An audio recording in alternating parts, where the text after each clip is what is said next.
وہ 3 سے 4 کتابیں پکڑے آفس میں داخل ہوئی اور امان کو دیکھ کر وہیں رک گئی. مس سندل، ان سے ملیں گے، امان ہے میرے دوست. معراج ان کا تعارف کروانے لگا تو سندل کتابیں ڈیسک پہ رکھنے لگی. آپ سے مل کے بہت خوشی ہوئی. جب سے مجھے معلوم ہوا تھا کہ سندل احمد علی یہاں کام کر رہی ہیں، میں آپ سے ملنے کے لیے بہت بے قرار تھا. ویسے میں آپ کا بہت بڑا فین ہوں. وہ سندل کی جانب ہاتھ بڑھاتا ہوا کہنے لگا تو اس نے بھی اپنا نازک ہاتھ امان کی جانب بڑھا دیا تھا. امان کے ہاتھ میں اس کا ہاتھ دیکھ کر معراج کو جھنجھلاہٹ سی ہونے لگی، جو کہ اس کے چہرے پہ واضح دکھائی دے رہی تھی.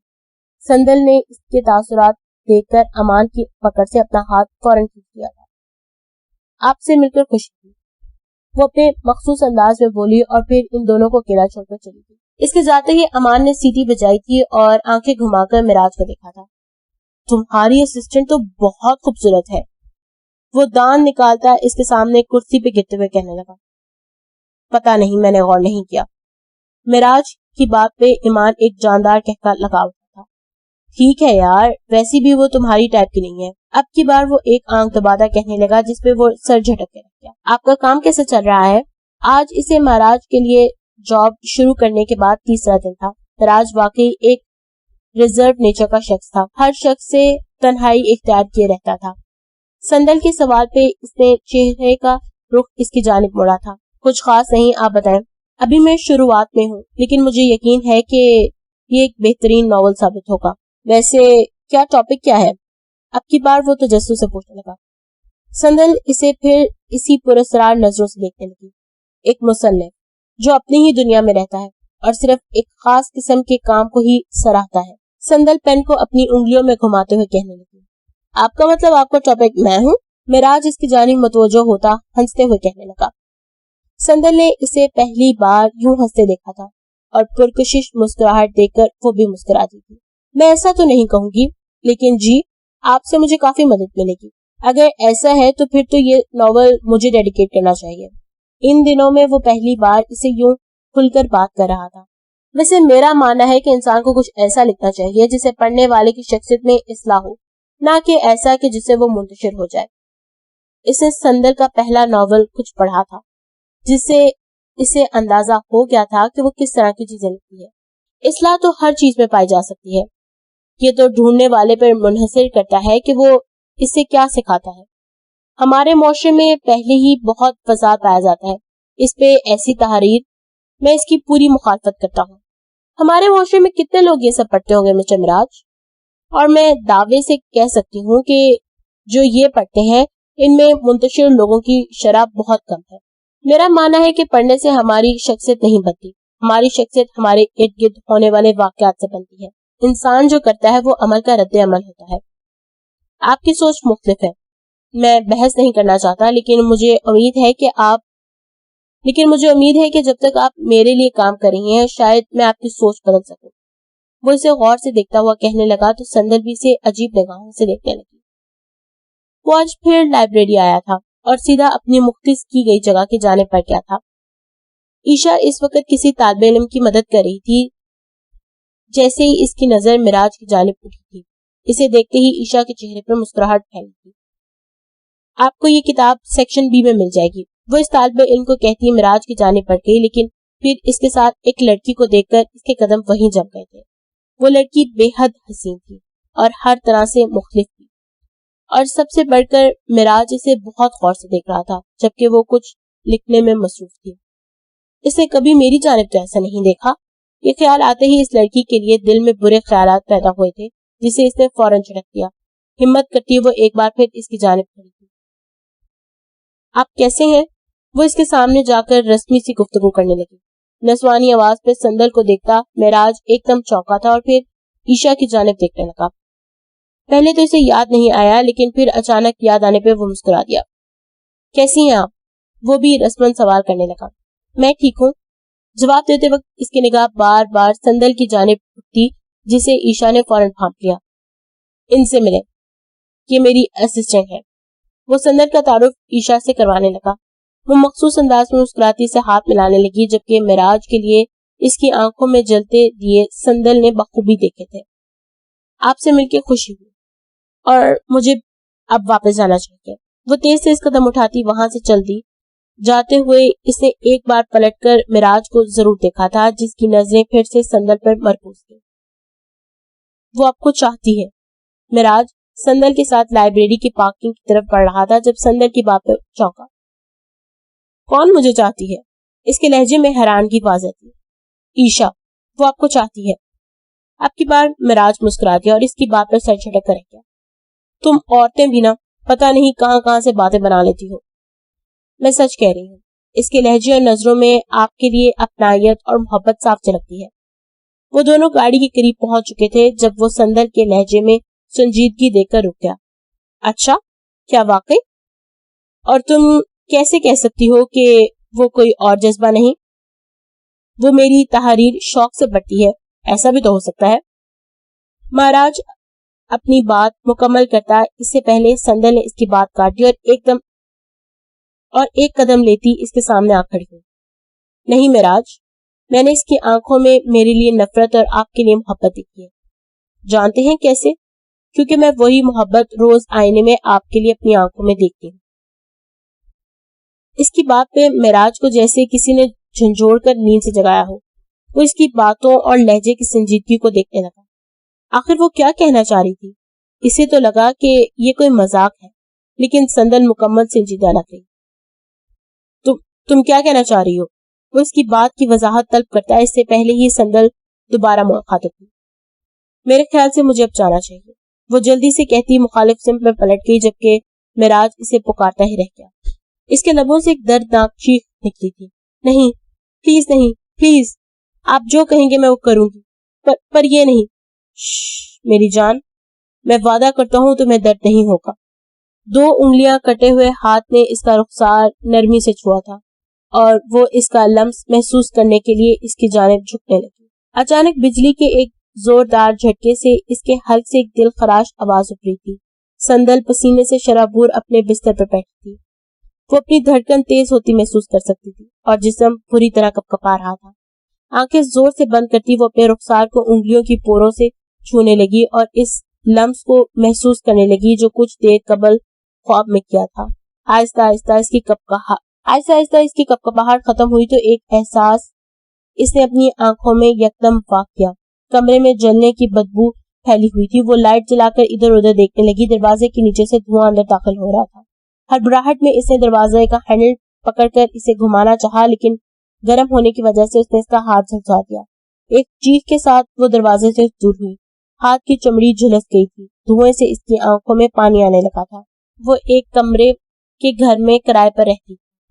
بچاؤ مجھے، پلیز نکالو مجھے یہاں سے، وہ اونچی اونچی چلانے لگی، لیکن آگ تیزی سے بڑھتی جا رہی تھی۔ کچھ سوچ کر وہ کھڑکی کی جانب بڑھی اور اسے کھولنے کی کوشش کرنے لگی، لیکن یہاں شفٹ ہوتے ہی اس نے کیلوں کی مدد سے اس کھڑکی کو ہمیشہ کے لیے بند کر دیا تھا۔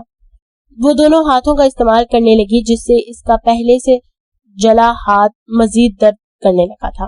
وہاں موجود لکڑی کی کرسی وہ بمشکل اٹھا کر شیشے پہ مارنے لگی، دھوئیں سے کھانسنے لگی، لیکن یہاں رہنے کا مطلب جان سے جانا تھا۔ اپنے ہاتھ میں اٹھتی تکلیف کو نظر انداز کرتی وہ پھر سے کرسی شیشے پہ مارنے لگی۔ کرسی کی لکڑی اس کے جلے ہوئے ہاتھ میں چبھنے لگی اور اس سے خون رسنے لگا۔ تیسری کوشش پہ وہ کھڑکی کا شیشہ توڑنے میں کامیاب ہو گئی تو وہ احتیاط سے باہر نکل گئی۔ دوسری جانب پاؤں رکھتے ہوئے اس کی پنڈلی شیشوں سے زخمی ہو گئی تھی۔